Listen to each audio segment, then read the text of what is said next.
when you're painting a complex scene, not every element should compete for attention. That's especially important when your composition has a lot going on. In this painting, I had statues and architectural details scattered across the entire scene. To keep the focus where you want it to be, you can balance each element using value contrast, edge control, color, and many other tools at your disposal. And in this video, I'll show you the whole process step by step. My name is Victor, I work as a concept artist, so let's get started.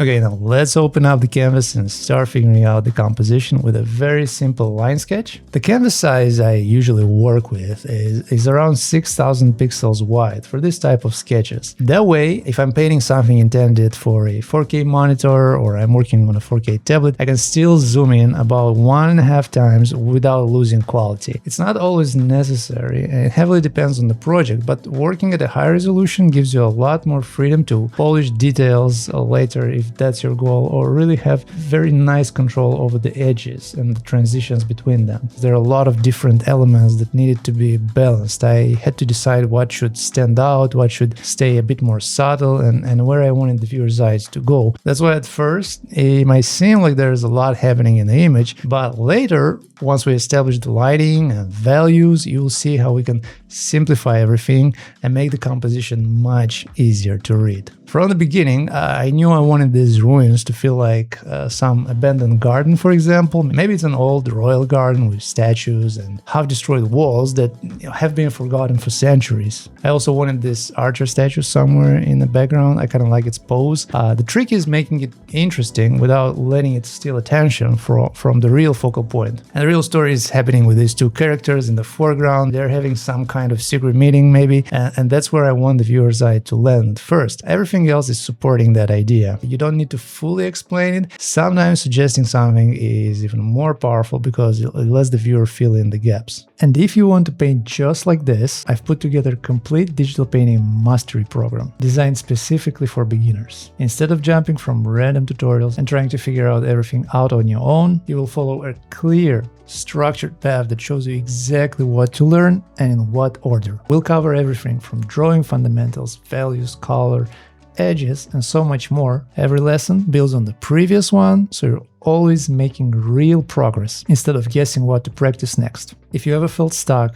overwhelmed, or like your paintings aren't improving despite putting in the time, this program was built to solve exactly that. So if you're ready to stop guessing and start painting with confidence, click the link in the description and I'll see you there. The next step is to establish the lighting and the mood. I like to block in the largest shapes first. That means starting with the sky and the mountain and then gradually moving toward the foreground with the vegetation and ruins. As you know, I always say in these videos, good reference images are incredibly important at this stage. They help with lighting, materials, atmosphere, and all those little decisions that add up throughout the painting. Let's start figuring out the forms. The first goal is capturing the biggest landmarks and the major plane changes. I want to clarify how the planes are turning away from the sun, which ones are in the shadow, which ones are in the light. I'm basically trying to communicate the three-dimensional structure of the scene as clearly as possible on a 2D plane. And don't worry, you don't have to get too specific yet. Focus on the biggest relationships between light and shadow first. Once those are working, it's much easier to refine the forms and gradually build up with smaller details. Now this part ended up being pretty interesting. I realized that this half-destroyed pillar, or maybe what used to be like a statue,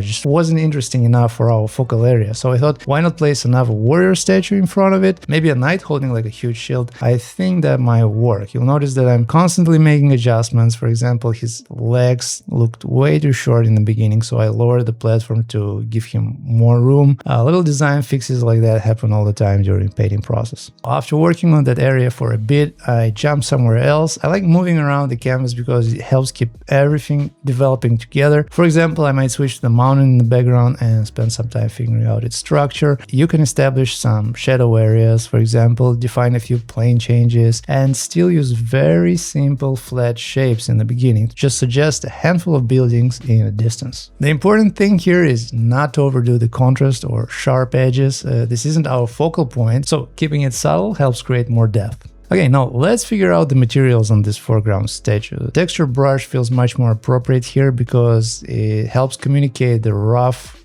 stone surface, of course. From there, it's just a matter of refining the planes, adding texture, and making the object feel more believable. Next, you might want to push the shadows a bit further by choosing a darker and maybe cooler color. That doesn't always mean shadows have to be cooler than the light. It really depends on the environment and the material. In this scene, though, we have a relatively cool desaturated sky that influences the shadow areas, while the direct sunlight is warmer. Even then, I keep the difference pretty subtle. The warm light and cool shadows aren't exaggerated like you often see.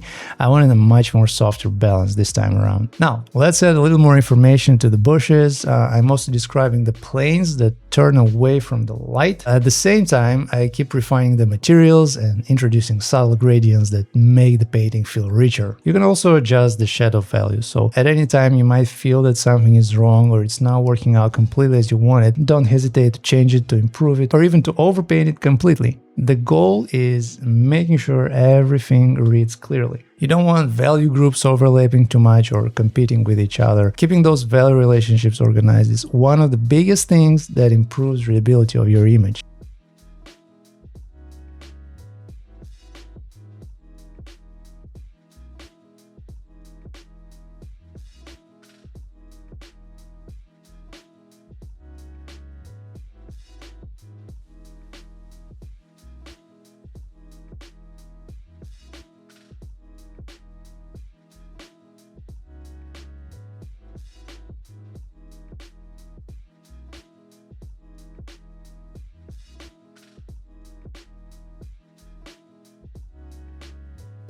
I started wondering if the background could just be a little bit warmer. Even the shadow areas have a slight warmth to them now in the background. That creates a nice transition from the warmer distance into the cooler foreground.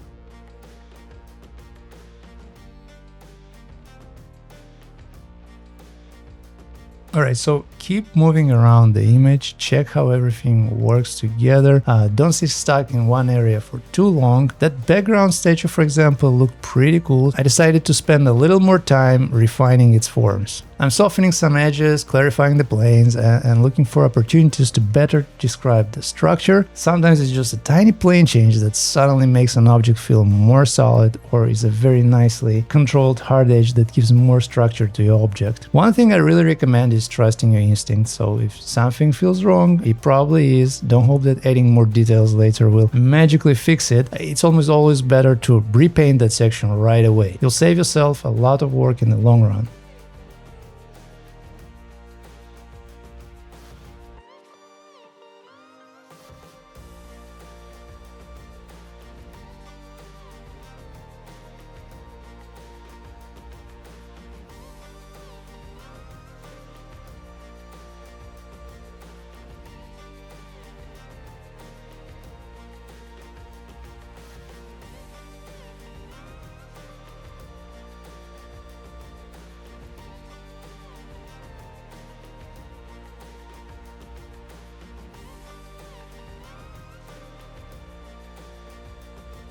Now, I'm jumping into the background again to figure out what's happening there, maybe introducing some softer lighting transitions, maybe defining the buildings just enough so they read without pulling too much attention away from the foreground where the action is. At one point, I actually decided to remove some of those smaller buildings altogether and come up with a different layout. Sometimes simplifying the design is a better choice.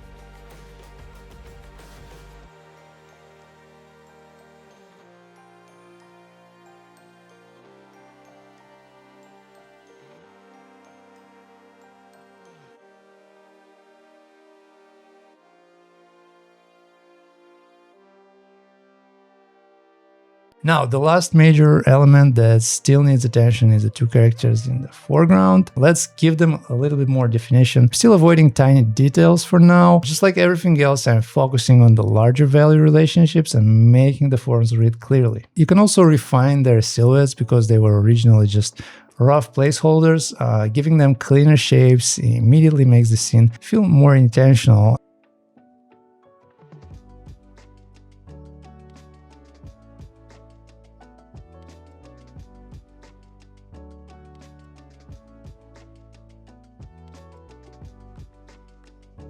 As I kept painting, another idea came to mind. What if we placed a few clouds in the front of the castle? That would help sell the idea that it's much further away from the camera and it's sitting much higher up the mountain. It's a small change, but details like that can really strengthen the sense of scale. Okay, just a few more touches and I think we can call it done. In the end, I increased the sharpness just a little bit around the focal area and I've balanced the colors a tiny bit to make sure that the temperatures work better overall. Thank you so much for watching until the end. I hope you enjoyed this video and found it helpful. If you did, please like and subscribe. It helps a lot. And I hope to see you in the next one, coming soon.